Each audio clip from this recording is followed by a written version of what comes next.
Good morning, everyone. I am Ms. Amuhela of the Department of Education located at Pasig, and I am an advocacy leader there. But before all of this, I would like to thank you, Ms. Mondragon, for inviting me here and this important matter. Our country's uniqueness as the only Christian and English-speaking archipelago and Southeast Asia impacts our education system more than we acknowledge. So, our strong knowledge in the English language could be a global tool in personal and economic growth, particularly if you consider the business process outsourcing and the industry and the global landscape.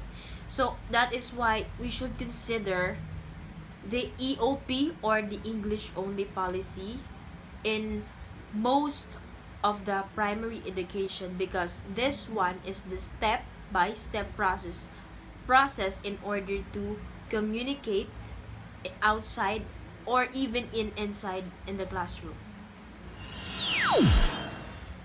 So one of the most notable milestones in the Philippine education is that the government actively seeks to expand access and participation in higher education, and even more importantly tries to improve the quality of education.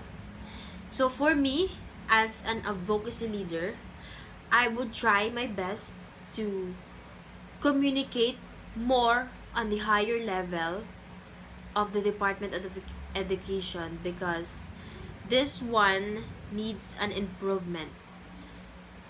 Lalong-lalo na po sa ating mga libro, karamihan sa mga elementary, kailangan po nila talaga ng sarili na lang libro. Hindi lang po yung nanghihiram sila sa sa classroom.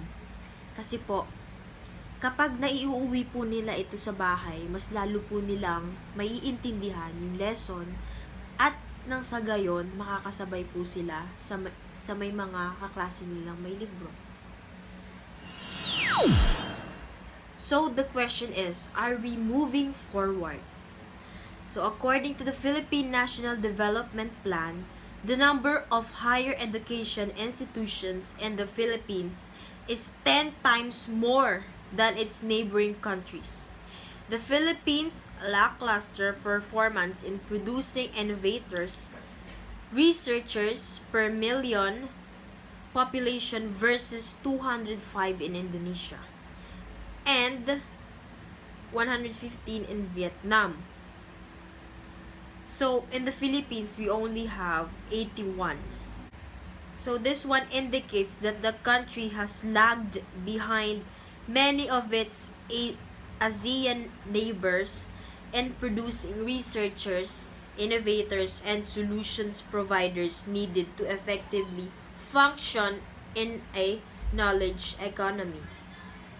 Although the participation in the higher education in the Philippines has expanded in recent years, with the gross tertiary enrollment rate growing from 2.2 million in 1999 to 4.1 million in 2016.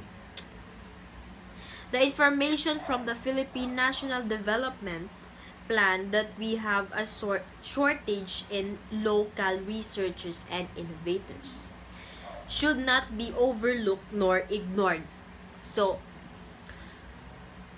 as of now, we only have 81 researchers, and imagine yung mga katabi po nating bansa merong hundreds of researchers to produce the materials, like for example the books, yung kakasabi lang kanina, and the learning materials that we will provide to the primary education. Primary education is the number one level that needs books. Yung tertiary, pwede naman niyang gumawa ng paraan. College students can also browse internet. Grade 1, I mean prep education or the lower level can do not highly recommend books kasi nga they only need flashcards, but for elementary, they do. Imagine, the higher we get to the point that we overpass our neighbored countries by in terms of researchers, innovators, of books, learning materials, or even gadgets like the tablets that is being used currently for primary education, it is very essential. Like, for example, I wanted to read a book, but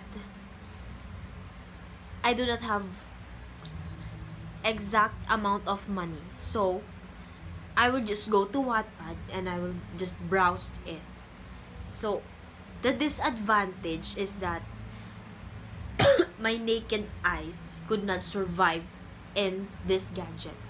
But when I get to buy a book, it's very relaxing. It's more comfortable.